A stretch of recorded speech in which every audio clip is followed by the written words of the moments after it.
So I finally got I Feel Pretty on Redbox and watched it, and I can confirm that no other movie has ever gotten such dumb backlash for no reason, maybe in the history of movies, but I'm not a cinephile. And by the way, being a cinephile makes it sound like you get off to kids' movies, like a pedophile, but with cinema. Like you went to the opening of the Angry Birds movie in the theater and just couldn't stop masturbating. That sounds like something a cinephile would do. Anyway, I'm gonna spoil the movie now, but if you don't know, I Feel Pretty is a movie starring Amy Schumer about a meek, unattractive woman who wishes more than anything to be beautiful, then hits her head really hard, wakes up, and sees herself as gorgeous, even though nobody else notices a difference. Her face and body haven't changed. They never, replace her image in a mirror with Margot Robbie or anything. She's just convinced that her same unattractiveness is now the hottest shit in town, and her immediate attitude change and self-confidence boost reflect that, and that leads to new opportunities for her driven purely by her newfound self-esteem. That's the most important and truest part to me right there, is that having a ton of self-confidence, no matter how unwarranted it may be, is the key to getting ahead in every aspect of life. Before, she was this timid, unassertive creature who got trampled on and hated herself, but then after, she becomes a successful creative liaison, essentially, at the beauty company she works and attracts the attention of the higher-ups and is able to join the inner circle. She basically steamrolls a guy into becoming her boyfriend, which, as a guy who has been steamrolled into becoming someone's boyfriend before, I can tell you that part is 100% accurate. Ladies, no matter how you look, if you are confident enough and unflappable, you can literally walk up and take dudes for your own. Dudes otherwise out of your league, although Rory Scovel isn't out of Amy Schumer's league by any means, but still. In the movie, she also attracts the attention of the hottest guy at the company, basically a male Kardashian in the lore, who can't help but be swept up in her forcefully projecting personality. And if you think that's unrealistic, look up hot celebrity guys with unattractive partners on BuzzFeed or some shit, that'll set you straight. Guys will date monsters under the right circumstances.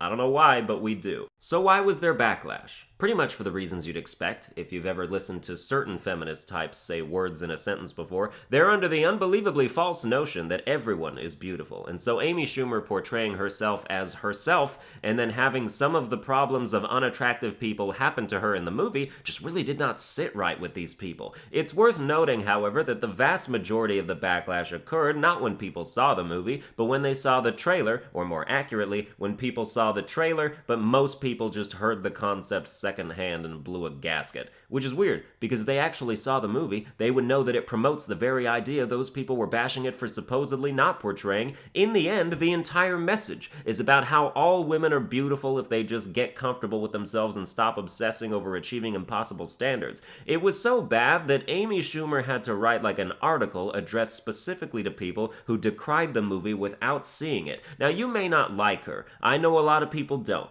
I used to really like her around 2012 because she was a lot less afraid of being edgy. Mostly Sex Stuff is a great comedy special. I'm a fan of it. But then she sort of inadvertently became this feminist icon and hit major unprecedented mainstream popularity for a female comic, which has apparently brought a lot of content restrictions with it. People drag on her for always talking about her vagina, which she's always done, and which isn't a problem in and of itself.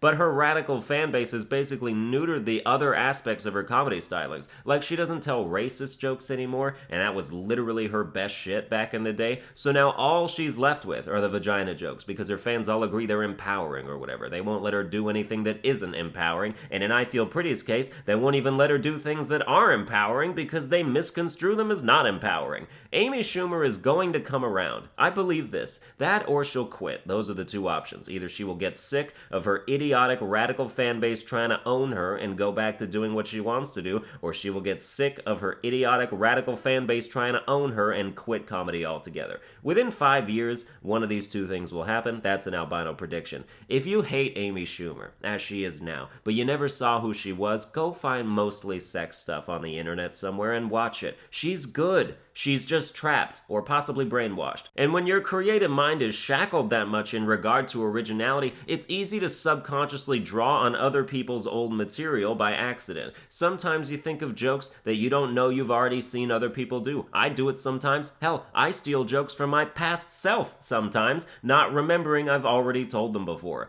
Two people can come up with the same idea independently. There are a lot of subjects and premises in the world, but not more than there are comedians. So my verdict on the movie is that it was pretty good. Worth watching. I enjoyed it. By the way, the most ridiculous part of the backlash for me was when Amy Schumer was being interviewed on it. I don't remember where, but one of the people there literally asked her why she didn't make the movie starring a black actress, and how that was a missed opportunity, as if a woman's struggles with beauty are any different across racial divides. You know who has to deal with people not attracted to them because of their race? Everyone. Every single person on planet Earth is not somebody's type, not somebody's preference. Why are they asking her this? It's not her movie. Contrary to popular and also mine initially belief, she didn't write or direct it, and was only the star and a producer, not even an executive producer, which is like a hella producer. It's not like race was specified. Do you ask every white actor why they're not a black actor? And further, why is black your go-to race for this? You hear of a movie about a girl struggling with unattractiveness, and your first thought is, should be a black chick, they're ugly. It's just a manifestation of white guilt over slavery. That's really what it comes down to. It sounds ridiculous, because it is ridiculous. You didn't ask the character to be Hispanic or Asian, and if the character was Hispanic or Asian, you wouldn't have asked them to be black. Tell me I'm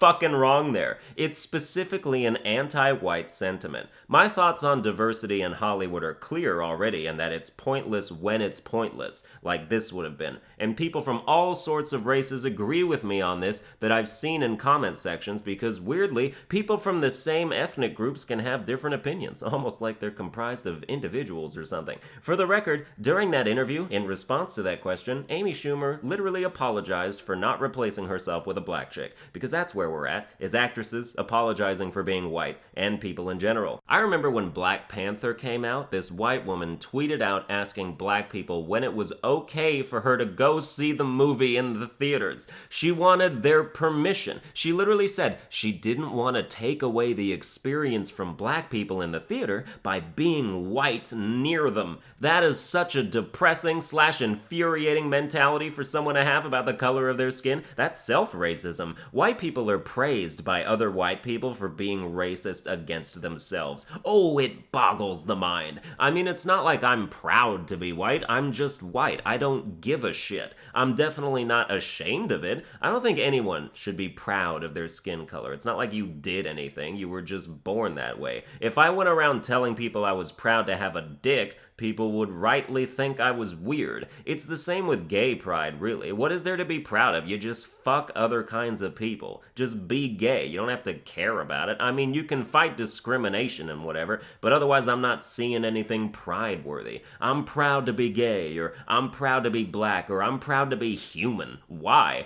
There was never gonna be anything else in the cards for you. It's not like you spun the wheel and almost landed on squirrel. You're human. You're black, you're gay, and that's all there is to it. People have pride in weird things. Be proud of an accomplishment. At least that makes sense. By the same token, obviously never be ashamed of your skin color. That's equally pointless. I mean, what are you gonna do about it? Bleach your skin or get a blackface tattoo? I super guarantee you that it will not stave off your shame. You'll just get shunned even more and probably kill yourself. Rightfully so, I'd say. Suicide is an epidemic. It's also a choice. Calling suicide an epidemic is like calling eating Tide Pods an epidemic. I mean, you could just not. People always want to blame the act of suicide on depression, in that it takes the choice out of their hands, like it's an inevitability. But then that would make you wonder why 6.7% of Americans are depressed, but only 0.13% of Americans commit suicide. By that stat, only 2% of people who suffer from depression end their lives.